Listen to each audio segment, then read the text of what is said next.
ठीक है।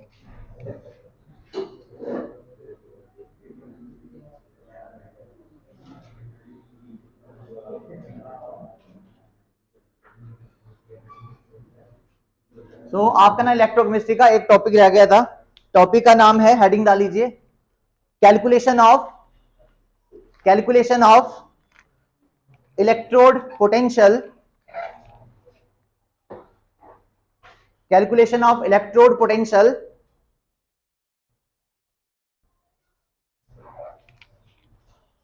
And equilibrium constant from Nernst equation. मैं लिख देता हूं, कैलकुलेशन ऑफ इक्विलिब्रियम कांस्टेंट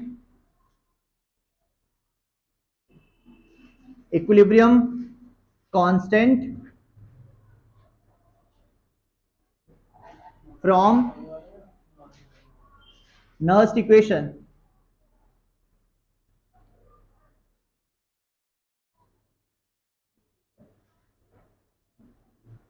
आपकी एनसीईआरटी में नियर अबाउट 6 to 7 न्यूमेरिकल्स इस वाले टॉपिक के हैं, ठीक है। Calculation of equilibrium constant, equilibrium constant को हम लोग डिफाइन करते हैं, डिनोट करते हैं Kc के साथ, ठीक है। So calculation of equilibrium constant from Nernst equation, और इसके बाद हम लोग सीखेंगे इलेक्ट्रोड पोटेंशियल जो है वो कैसे निकलता है। वो मैंने पहले भी सिखाया आपको, ई सेल निकालना, ठीक है। कैथोड में से एनोड को माइनस करके दो तरह का पोटेंशियल होता है, एक standard potential of the cell और second is non standard potential of the cell.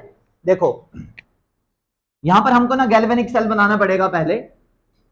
Galvanic cell क्या था बेटे, जल्दी से बना लेते हैं। दो सेल्स ले लेते थे हम उसके, एक में हम लोग डालते थे जिंक सल्फेट और एक में हम लोग डालते थे कॉपर सल्फेट। यहां पर कौन सा रॉड लगाते थे, जिंक रॉड, और इस सोल्यूशन की कंसंट्रेशन कितनी होती थी, 1 मोलर, और इस सोल्यूशन की भी कंसंट्रेशन 1 मोलर, और टेम्परेचर 298 केल्विन, और यहां पर भी टेम्परेचर 298 केल्विन। यहां पर कौन सा रॉड लगाते थे, कॉपर का, ये सॉलिड है, और यहां पर जिंक का रॉड सॉलिड रहता था। बीच में हमने क्या लगाया होता था, यहां पे सॉल्ट ब्रिज, जिसके आगे कॉटन के प्लग्स लगाए होते थे, और एक्सटर्नली हमने कॉपर की वायर से इसको कंप्लीट किया होता था। बीच में हमने यहां पर एक की लगाई दी, और उसके बाद वोल्टेज को मेजर करने के लिए यहां पर गैल्वेनोमीटर लगा दिया था, और इसको यहां से कनेक्ट कर दिया था, ठीक है। ये वाला जो साइड है इसके अंदर प्रेजेंट है Zn2 पॉजिटिव और SO4 2 नेगेटिव आइंस, और यहां पर प्रेजेंट था Cu2 पॉजिटिव और SO4 2 नेगेटिव आइंस। जैसे हम यहां से इस सर्किट को कंप्लीट करते थे, इसमें रिएक्शन होना स्टार्ट हो जाता था। क्या वो रिएक्शन होता था उसको समझ लीजिए एक बार। जिंक जो है उसका ऑक्सीडेशन पोटेंशियल ज्यादा था, वो ज्यादा रिएक्टिव था, ठीक है। रिएक्टिविटी सीरीज में वो पहले आता है, तो जिंक अपने इलेक्ट्रॉन लॉस करेगा, और वही दो इलेक्ट्रॉन इस वायर में से इस सोल्यूशन में जाते थे, और कॉपर उनको क्या करता था, गेन। यहां पर कौन सा रिएक्शन होता था, ऑक्सीडेशन, इसको हम बोलते थे ऑक्सीडेशन हाफ सेल, और इसको क्या बोलते थे बच्चे, रिडक्शन हाफ सेल,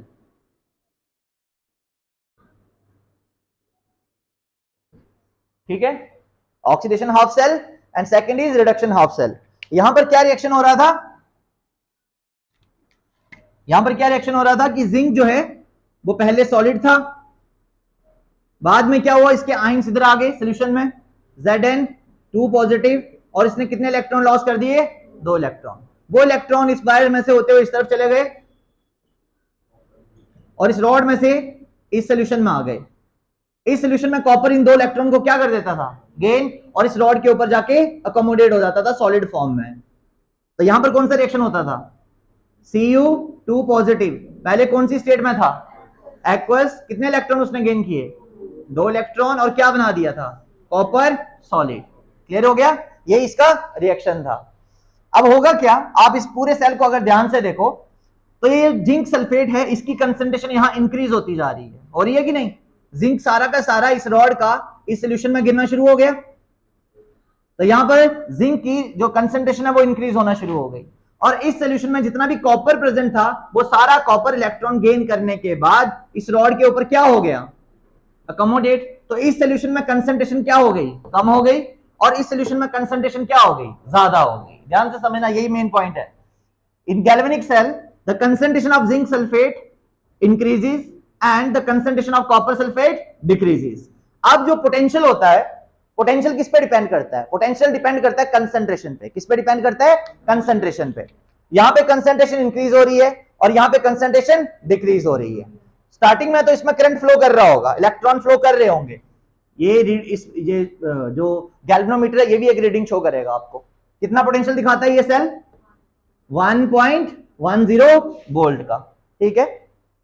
लेकिन जब ये सेल थोड़ी देर के लिए काम करेगा उसके बाद ये काम करना बंद कर देगा। रीजन क्या हो जाएगा, काम करना बंद क्यों कर देगा, क्योंकि कंसंट्रेशन, ये जो जिंक का रॉड है ये टोटली खत्म हो जाएगा, सारा का सारा जिंक सोल्यूशन में आ जाएगा और जिंक और कॉपर के बीच में इक्विलिब्रियम एस्टेब्लिश हो जाएगा। समझ में आ गया, क्या एस्टेब्लिश हो जाएगा, इक्विलिब्रियम एस्टेब्लिश हो जाएगा। और जब इक्विलिब्रियम आता है ना बच्चे, आपको पता है करंट कब फ्लो करती है, जब पोटेंशियल में डिफरेंस हो।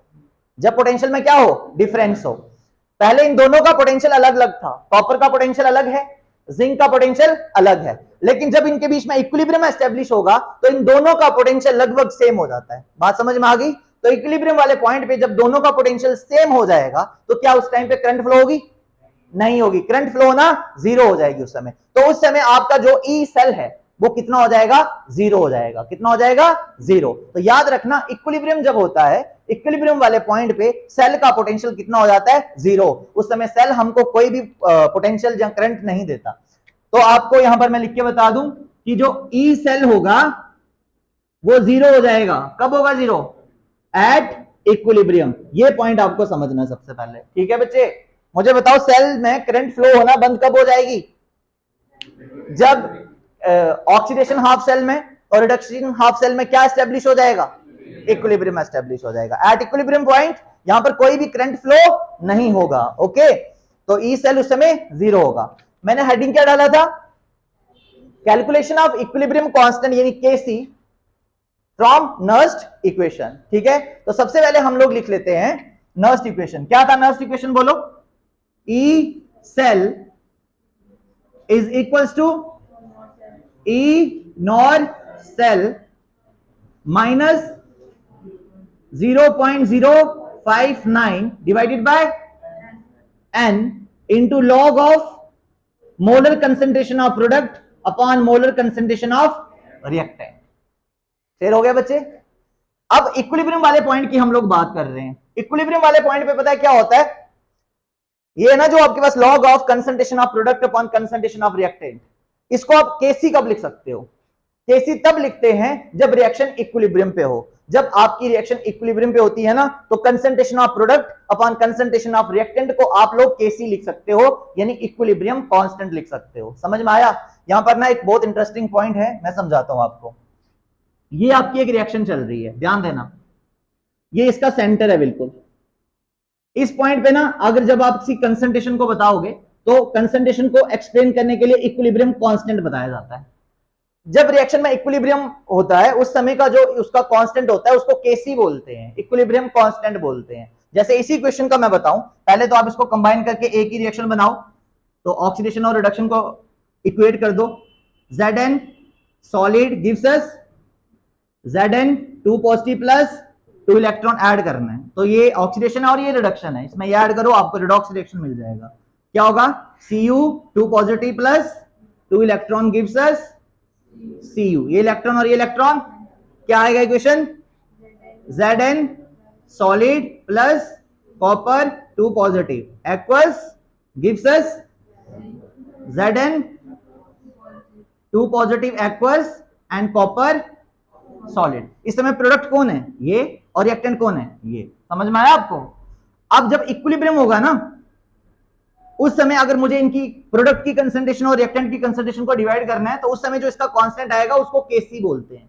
केसी सिर्फ कब यूज होता है, जब रिएक्शन के बीच में क्या हो, इक्विलिब्रियम, तब उसको इक्विलिब्रियम कांस्टेंट बोलते हैं। अगर इक्विलिब्रियम नहीं हो उस समय आपने इनका कांस्टेंट बताना हो तब हम उसको रिएक्शन कोएफिशिएंट कहते हैं। क्या कहते हैं, रिएक्शन कोएफिशिएंट कहते हैं। इससे हमको यह भी पता चलता है कि रिएक्शन की डायरेक्शन क्या होगी। देखो यहां पे बता रहा हूं, अब आप मुझे इसके लिए केसी अगर बताना चाहते हो तो केसी का क्या आएगा, प्रोडक्ट की कंसंट्रेशन अपॉन रिएक्टेंट की कंसंट्रेशन, लेकिन लेते सिर्फ आइंस की है, तो यहां क्या लिखोगे आप, Zn 2 पॉजिटिव की concentration divided by Cu 2 positive की कंसंट्रेशन। केसी लिखा है ना, इसका मतलब आपकी रिएक्शन इस समय कौन सी पोजीशन पे है, इक्विलिब्रियम पे है। अगर आपकी रिएक्शन इक्विलिब्रियम पे नहीं होती तो आप कभी भी केसी नहीं लिखते। केसी सिर्फ कब लिखा जाता है, जब रिएक्शन कौन सी स्टेट पे हो, इक्विलिब्रियम पे हो। मान लो रिएक्शन आपकी इक्विलिब्रियम पे नहीं है, ये पॉइंट इक्विलिब्रियम को शो कर रहा है, अगर रिएक्शन इक्विलिब्रियम पे नहीं हो, अभी यहां पहुंची हो, तो यहां पर इसके कांस्टेंट को मैं केसी नहीं बोल सकता, यहां पर इसके कांस्टेंट को मुझे क्यूसी बोलना है, QC, it is the reaction coefficient. और इसका फॉर्मूला क्या होगा, अगर मैं इस रिएक्शन के लिए क्यूसी लिखना चाहूं तो क्यूसी क्या आएगा, यहीं पे लिखता हूं, क्या आएगा, प्रोडक्ट की कंसंट्रेशन अपॉन रिएक्टेंट की कंसंट्रेशन, सेम ही फॉर्मूला होगा, Zn 2 positive upon Cu 2 positive. लेकिन इसमें और इसमें फिर फर्क क्या हुआ, ये वाला कांस्टेंट तब आता है जब रिएक्शन इक्विलिब्रियम पे नहीं है, यहां तो इक्विलिब्रियम से पहले है, यहां तो इक्विलिब्रियम से आगे निकल चुकी है, लेकिन केसी सिर्फ और सिर्फ कब आएगा, जब इक्विलिब्रियम होगा। जब आपकी रिएक्शन यहां पे पहुंचेगी ना, तब आपने अगर प्रोडक्ट और रिएक्टेंट की कंसंट्रेशन को डिफाइन करना है तो हमेशा कौन सा साइन यूज करेंगे, केसी। अगर वो इक्विलिब्रियम वाले पॉइंट पे नहीं है, आप प्रोडक्ट और रिएक्टेंट की कंसंट्रेशन को लिख रहे हो, उस समय आप उसको क्या लिखोगे, क्यूसी लिखोगे। अच्छा, ये वाला केस ले रहा हूं मैं, सॉरी बेटा, ये वाला केस ले रहा हूं सबसे पहले। इस केस में आप मुझे बताओ केसी ज्यादा है या क्यूसी ज्यादा है। रिएक्शन हमेशा ना इक्विलिब्रियम पे जाने की कोशिश करती है, याद रखना मेरी बात। अब अगर आपका क्यूसी कम है और केसी ज्यादा है तो रिएक्शन की डायरेक्शन फॉरवर्ड होगी कि बैकवर्ड, फॉरवर्ड। रिएक्शन हमेशा आगे वाली साइड जाने की कोशिश करेगी, क्योंकि वो कौन सी पोजीशन अचीव करना चाहती है, इक्विलिब्रियम वाली। अगर आपका क्यूसी आगे चला गया है, इस समय आपकी रिएक्शन की डायरेक्शन क्या होगी, बैकवर्ड, क्योंकि रिएक्शन कौन से पॉइंट पे आना चाहती है, इक्विलिब्रियम वाले पॉइंट पे आना चाहती है। समझ में आया। तो क्यूसी और केसी में क्या डिफरेंस होता है, क्यूसी को बोलते हैं हम लोग रिएक्शन कोएफिशिएंट, उसका फॉर्मूला भी वही है, प्रोडक्ट की कंसंट्रेशन अपॉन रिएक्टेंट की कंसंट्रेशन। लेकिन कौन से पॉइंट पे, इक्विलिब्रियम को छोड़कर किसी भी पॉइंट पे मुझे प्रोडक्ट की कंसंट्रेशन को अगर रिएक्टेंट की कंसंट्रेशन के साथ कंपेयर करना है, डिवाइड करना है, तो हमेशा क्या बोलेंगे, रिएक्शन कोएफिशिएंट। और अगर हमें इक्विलिब्रियम वाले पॉइंट पे रिएक्शन प्रोडक्ट की कंसंट्रेशन और रिएक्टेंट की कंसंट्रेशन को कंपेयर करना है तो क्या बोलेंगे, केसी बोलेंगे, इक्विलिब्रियम कांस्टेंट। समझ में आया। और अगर आपका केसी और क्यूसी बराबर हो तो मतलब रिएक्शन कौन सी स्टेट पे आ चुकी है, इक्विलिब्रियम पे आ चुकी है। समझ में आया। हम इसी पॉइंट की बात कर रहे हैं बेटे, क्लियर हुआ आपको। ठीक है, अब मैं इसी एक्सप्रेशन पे दोबारा से आने वाला हूं। तो अब ये जो log of P upon R है, अगर आपका इक्विलिब्रियम आ चुका है तो मैं इसको ऐसे लिख सकता हूं, E cell is equals to E naught cell minus 0.059 divided by N into log of KC. लिख सकते हैं कि नहीं, क्योंकि जब इक्विलिब्रियम वाले पॉइंट पे प्रोडक्ट की कंसंट्रेशन को रिएक्टेंट की कंसंट्रेशन से डिवाइड करते हैं तो उसको हम लोग क्या बोलते हैं, केसी बोलते हैं। समझ में आ गया। ओके, अब इसमें एक और चीज आपने ऐड करनी है। मुझे बताओ जब इक्विलिब्रियम होगा तो ई सेल की वैल्यू कितनी होगी, ये लिखा सबसे पहले मैंने, कितनी होगी। तो आप इसी एक्सप्रेशन को ऐसे लिख सकते हो, 0 is equals to E naught cell minus 0.059 divided by N into log of KC. समझ में आया आपको, सबको क्लियर है कि नहीं। अब मुझे यहां से केसी निकालना है, तो कैसे निकलेगा बताओ, केसी निकालना है, लॉग केसी निकालना, मुझे कैसे निकलेगा। हाँ, लेके जाओ, क्या करेंगे हम इसको, ये जो पूरी टर्म माइनस में है, इस पूरी टर्म को इस तरफ ले लूं, ई सेल किसके बराबर हो जाएगा, E naught cell is equals to, ये माइनस में है ना पूरी की पूरी, उधर जाके किसमें हो जाएगी, तो ये हो गया 0.059 divided by N into log of KC. मुझे निकालना है लॉग ऑफ केसी, निकल जाएगा। कैसे निकलेगा बोलो, log of KC is equals to E naught cell into n upon, समझ में आया आपको। सो इस फॉर्मूले की हेल्प से हम लोग लॉग केसी निकाल सकते हैं। क्लियर हो गया। कैसे हमने कैलकुलेट किया, हमारा टॉपिक क्या था, बहुत छोटा सा टॉपिक है, लेकिन ये फॉर्मूला बहुत यूजफुल है न्यूमेरिकल निकालने के लिए। ठीक है, calculation of equilibrium constant from Nernst equation. सबसे पहले मैंने नर्स्ट इक्वेशन लिख ली थी बच्चे। नर्स्ट इक्वेशन ये, नर्स्ट इक्वेशन को एक और तरीके से भी लिखा जाता है, ये तो मैंने फाइनल वाली लिखी है, एक और भी थी ना, ये बताना क्या थी। E cell is equals to E naught cell minus R T upon n F into log to the base e of Q. Q तब लिखते थे जब वो इक्विलिब्रियम पॉइंट पे नहीं था, जब इक्विलिब्रियम वाले पॉइंट पे आ जाएगा तो यहां पर क्या लिख दूंगा मैं, केसी लिख दूंगा। अब E cell is equal to E naught cell minus R T upon n F. आपको याद है इन सबको मल्टीप्लाई करके मैंने क्या लिखा था, 0.059।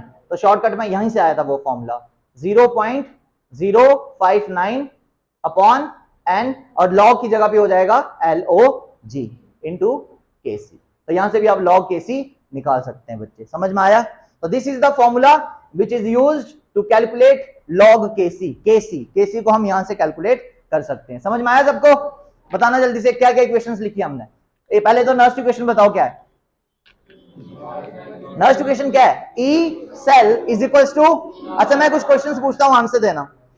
Eight equilibrium what is the potential of the cell, zero. और वो जीरो क्यों है, वो जीरो क्यों है, क्योंकि इक्विलिब्रियम वाले पॉइंट पे करंट फ्लो नहीं होगी। करंट फ्लो होने के लिए पोटेंशियल में क्या चाहिए, डिफरेंस। जब इक्विलिब्रियम आ चुका है तो पोटेंशियल में डिफरेंस नहीं है। उस समय एनोडिक हाफ सेल और कैथोडिक हाफ सेल का पोटेंशियल क्या हो चुका है, सेम। उस समय ई सेल की वैल्यू कितनी आएगी, जीरो आएगी। तो मतलब zero is equal to E naught cell minus 0.059 divided by N into log of KC. Why KC and not QC, at equilibrium it always take as KC. QC कब use होता है, जब reaction equilibrium पे ना हो। अगर equilibrium से पहले वाली कंसंट्रेशन की बात करूं क्यूसी, इक्विलिब्रियम के बाद वाली बात करूं क्यूसी। और क्यूसी और के में एक रिलेशन है, ठीक है, मैंने अभी आपको बताया भी था। If QC is equal to KC तो क्या होगा, इक्विलिब्रियम होगा, ठीक है। आपको लगेगा ही नहीं कि रिएक्शन हो भी रही है। अब अगर के क्यूसी ग्रेटर है केसी से तो मतलब रिएक्शन आगे निकल चुकी है ना, क्यूसी ज्यादा मतलब आगे निकल चुका है, तो वो बैक साइड आएगा। इस समय रिएक्शन की डायरेक्शन क्या होगी, बैकवर्ड होगी। और अगर आपका क्यूसी जो है वो लेस देन है केसी से, तो वो केसी के पास जाने की कोशिश करेगा, जिसके लिए रिएक्शन की डायरेक्शन क्या आएगी, फॉरवर्ड। बैकवर्ड कब आएगी, फॉरवर्ड कब जाएगी, वो डिपेंड करता है क्यूसी और केसी की वैल्यू पे। समझ में आ गया? तो ये वाला फॉर्मूला यूज करके हम लोग लॉग ऑफ केसी निकाल सकते हैं नर्स्ट इक्वेशन की हेल्प से। नोट कर लीजिए बच्चे इसको, ठीक है। आपको इसमें कौन से पॉइंट्स नोट करने हैं, है ये बहुत सिंपल है, ठीक है। ये पूरी रिएक्शन लिखने की जरूरत नहीं है, आप लोग सिंपली पहले नर्स्ट इक्वेशन लिखो, और जो मैंने ऐसे लिखवा देता हूं, लिखो the value of equilibrium constant, the value of equilibrium constant, value of equilibrium constant, equilibrium constant can be calculated, the value of equilibrium constant can be calculated from Nernst equation, can be calculated from Nernst equation as लिखो पहला point, first point लिखो, when there is a equilibrium in the reaction, when there is a equilibrium in the reaction, when there is a equilibrium in the reaction, then E cell is equals to 0, then E cell is equals to 0। उस समय जो आपका E cell होगा वो 0 होगा। लिख लिया, full stop. And at that point QC is replaced by, and at that point QC is replaced by KC, QC is replaced by KC, full stop। अब लिखो नर्स्ट इक्वेशन, लिखो नर्स्ट इक्वेशन, ये वाली लिख लो, पहले ये वाला एक्सप्रेशन लिखो, फिर ये वाला, फिर ये और ये 5 इक्वेशंस लिख दो।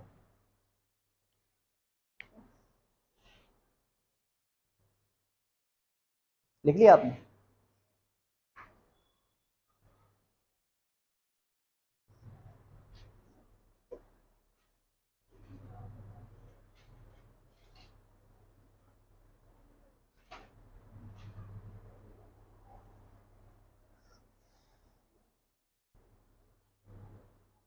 लिखा सबने?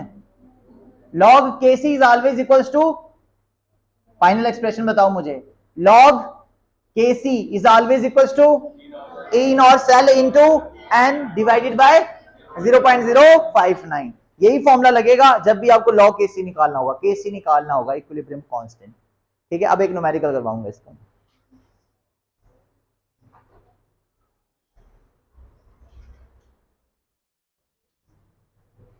मिटा दूं ये मैं?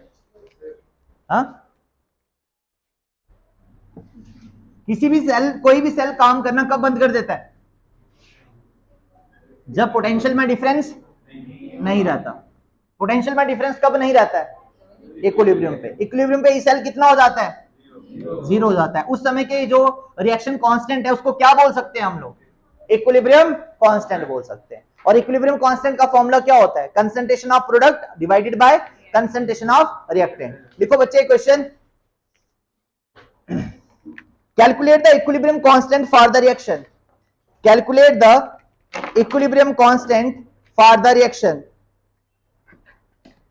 Calculate the equilibrium constant for the reaction, and the reaction is Cu plus Ag positive, side पे रख लिखो पुत्र, Cu plus Ag positive twice gives us Cu2 positive plus Ag solid। ये एक्वस है और ये भी एक्वस है। आपको गिवन क्या दिया गया है? E naught Ag positive to Ag is equals to 0.80 volt. बात नहीं बदतर। और सक्षम इसके बाद ये क्वेश्चन आगे आके सॉल्व करोगे। Cu2 positive, Cu is equals to 0.34 volt. ये क्वेश्चन है, कैसे सॉल्व होगा ये बताओ?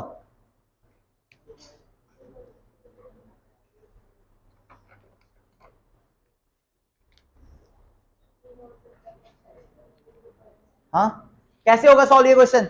ये आपका एक क्वेश्चन है जो अभी हमने टॉपिक पढ़ा, केसी निकालने के लिए। कैसे निकलेगा? इक्विलिब्रियम कांस्टेंट निकालना है ना। इस क्वेश्चन में क्या लिखवाया था मैंने? क्या कैलकुलेट करना है? कैलकुलेट करने के लिए क्या बोला है? इक्विलिब्रियम कांस्टेंट, केसी निकालना है। तो सबसे पहले क्या निकालेंगे? ई नॉट सेल। कैसे निकलता है ई नॉट सेल? सबसे पहले बच्चे इस क्वेश्चन में आप ई नॉट सेल निकाल लीजिए।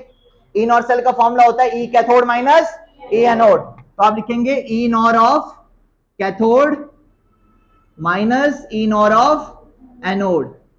कैथोड कौन सा होगा जल्दी बताना? बड़ा वाला, जिसका पोटेंशियल ज्यादा है। तो ये कैथोड है और ये क्या है? एनोड। तो आप लिखेंगे 0.80 माइनस 0.34 वोल्ट। कितना आ गया ये? 0.46 वोल्ट आ गए। ये क्या निकला? ई नॉर सेल निकल गया। हमें इसमें निकालना क्या है? केसी। लॉग केसी नहीं निकालना है, केसी निकालना है। इक्विलिब्रियम कांस्टेंट निकालना है। लॉग को खत्म करने के लिए एंटी लॉग लेना पड़ेगा। ठीक है, और आपको मैंने बोला था बुक्स लेके आना, एंटी लॉग निकालना सिखाऊंगा। अब देखता हूं कितने लाए हैं। सो ये आ गया आपके पास E naught cell is equal to 0.46 volt. अब लगाओ फॉर्मूला। क्या फॉर्मूला था? Log of KC is equal to E naught cell minus upon N 0.059 into, यही है ना? करो इसको सॉल्व, आंसर दीजिए मुझे। लॉग केसी कितना आया वो बताओ। एन की वैल्यू कितनी आएगी इसमें? N is the number of electrons. तो देख रहे हो कितने जा रहे हैं? कॉपर के ऊपर चार्ज कितना था? 0। अभी कितना है? 2 पॉजिटिव। तो कॉपर ने 2 इलेक्ट्रॉन लॉस किए और वही 2 इलेक्ट्रॉन सिल्वर गेन कर रहा है। ठीक है ना? तो यहां पर एन की वैल्यू कितनी है? 2। बताओ अब कितना आएगा? ई नॉट सेल कितना था?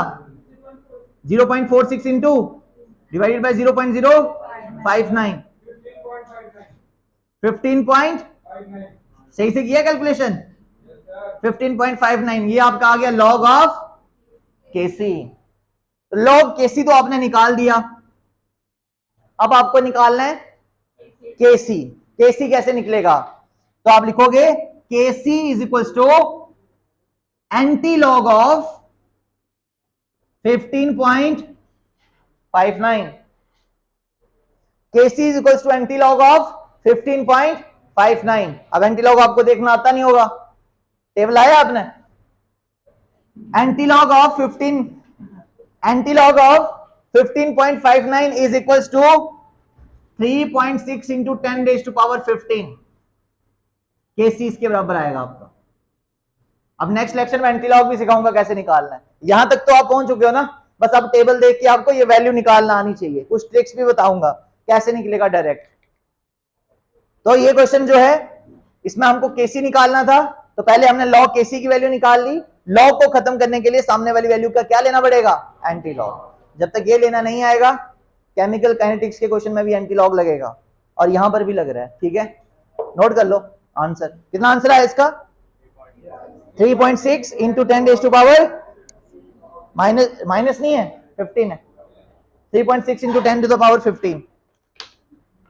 कितने बच्चे बुक्स लेके आए हैं, 1 2 3 4 5, बस बाकी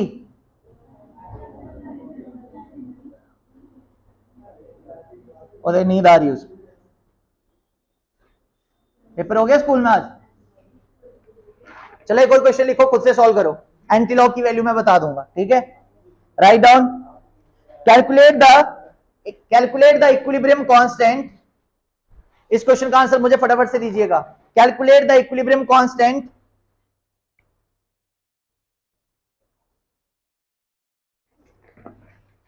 for the reaction. Calculate the equilibrium constant for the reaction, that is Zn plus cadmium 2 positive, बात नहीं बच्चे, gives us Zn2 positive plus cadmium,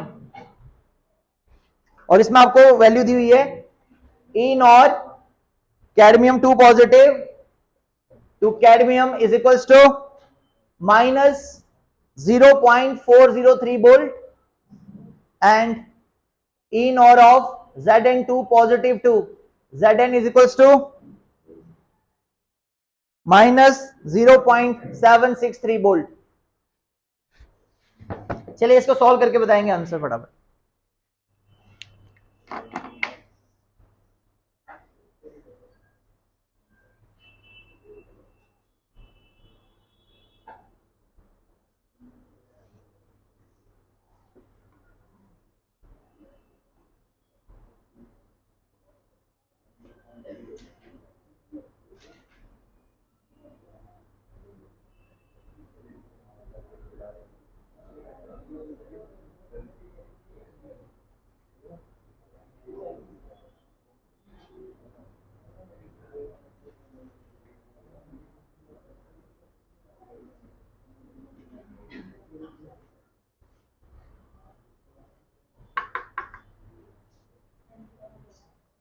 जल्दी से, एंटीलॉग ऑफ 12.20, बाकी सबको देखने दो यही वैल्यू आती है कि नहीं, कैलकुलेटर से कर रहे हो ना, हाँ एन की वैल्यू इसमें आएगी बेटे 2, एन की वैल्यू मैक्सिमम न्यूमेरिकल में 2 ही आती है।